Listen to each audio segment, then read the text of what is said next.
The iPhone 15 offers really good value in 2025, and in this video we're going to use the phone throughout the day while we talk about it and its current value proposition in comparison to other iPhones Apple is selling. We'll take some photos and videos on the phone and overall see how it holds up in 2025.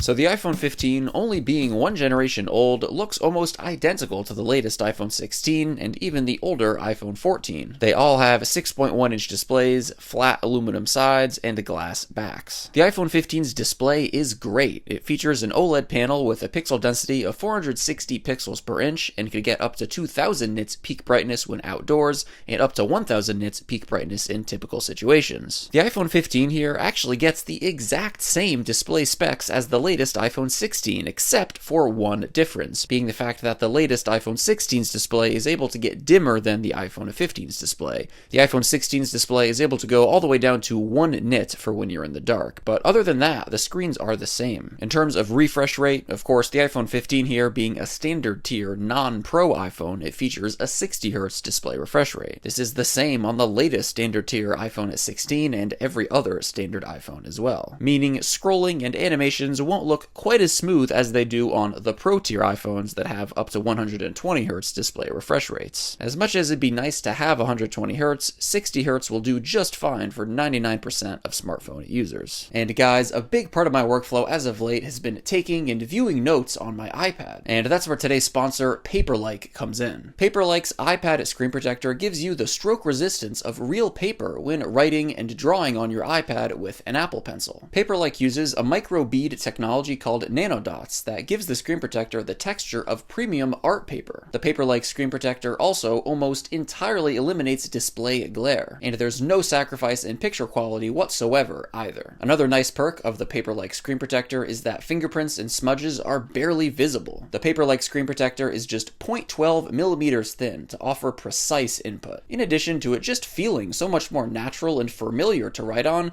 I've also found that I take much neater notes when using the Paperlike screen protector, thanks to its natural feeling, well, paper-like texture, hence the name. So if you're an iPad user who wants to improve your digital writing or drawing experience, check out the link in the video description down below to take a look at the Paperlike iPad screen protector. Big thanks to Paperlike for sponsoring this video.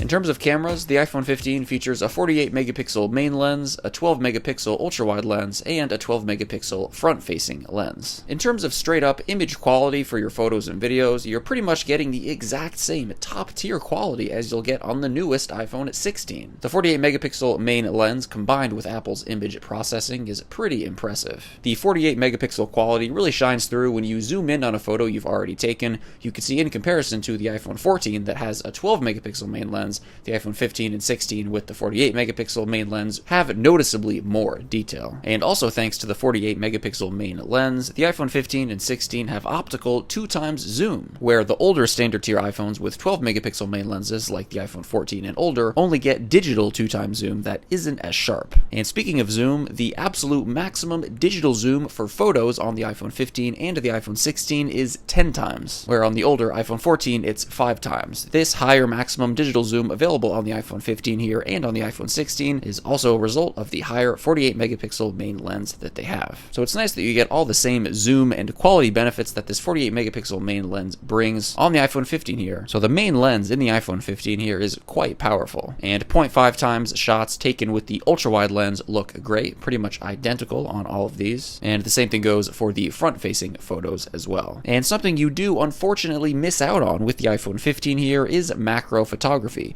This is only available on the latest iPhone 16. It allows you to take super up close and very detailed photos thanks to an improved ultra-wide lens, specifically on the new iPhone 16. It would be nice to have, but I personally don't find myself needing to take these types of super up close photos regularly. And here's some 4K 60 frames per second video shot on the iPhone 14, 15, and 16. You're getting absolute top tier video quality on all of these iPhones. I'm honestly not noticing any real differences at first glance. And by the way, the the maximum digital zoom for video on the iPhone 15 and 16 is 6 times, where on the older iPhone 14 it's 3 times. Now, beyond the realm of just the default camera quality, the iPhone 15 does lack a few of the latest additions relating to the camera that Apple added in the latest iPhone 16, such as the new camera control button, which is a dedicated, clickable, and touch-sensitive button that allows you to open up the camera app, snap photos and videos, and adjust a handful of camera-related options. However, everything that this button allows you to do is possible on every iPhone just by using the existing on-screen controls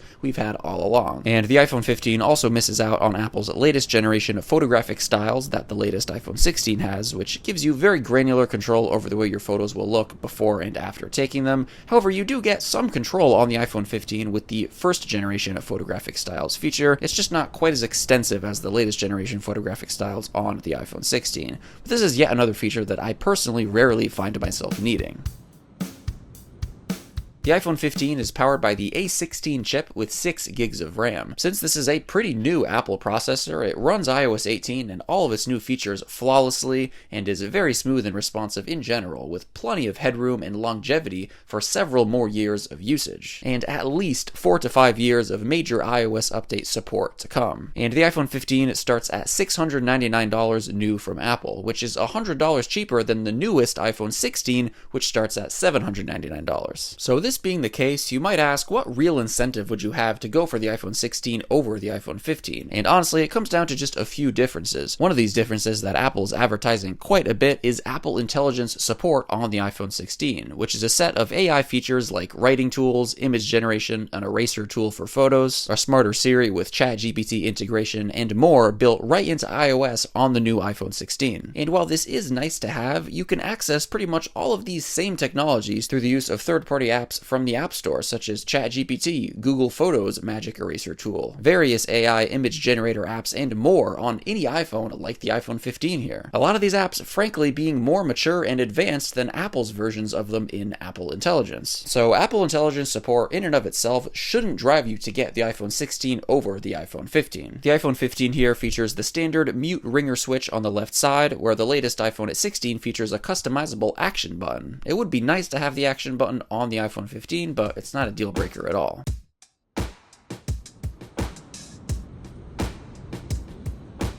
So the iPhone 15 features a USB-C port for charging and data transfer, the 15 actually being the first iPhone to include a USB-C, which is great, as having that versatility of being able to charge your phone with the same cable you probably use to charge most other tech gadgets in your life is really convenient. And other than the different looking camera orientations on the back, and the addition of the camera control and action buttons, the iPhone 15 and iPhone 16 look and feel exactly the same. They again have the same 6.1-inch display with the dynamic island pill-shaped cutout at the top of the screen, the smooth matte textured back in comparison to the glossy back on the iPhone 14 and earlier. They also both have the slightly smooth edges where the glass meets the aluminum in comparison to the much more squared off flat edges on the iPhone 14 and earlier. So for the most part, they really do look and feel identical.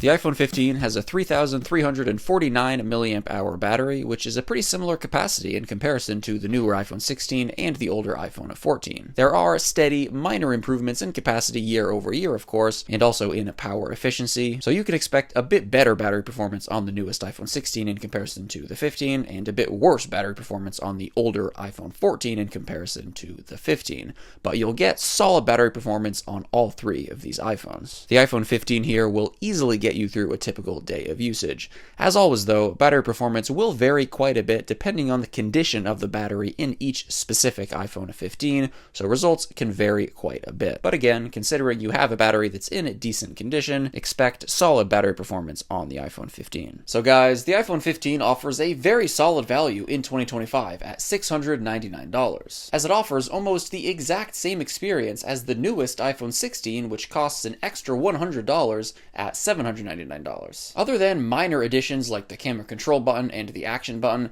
you're only really missing out on Apple Intelligence support with the iPhone 15 over the newer iPhone 16 that has Apple Intelligence support. But as I said earlier, you can pretty much get access to all of these same technologies through the use of third-party apps that you can download from the App Store, like again, ChatGPT, Google Photos, and various AI image generator apps and more, that are oftentimes a lot better than Apple Intelligence's in-house versions of these things. So this being the case, the iPhone 15 is an easy device to recommend for anybody who wants to save an extra $100 and to not go for the newest iPhone 16, but still get an iPhone that has everything that you'll ever need. Thank you all so much for watching this video, and of course, as always, I'll catch you in the next one.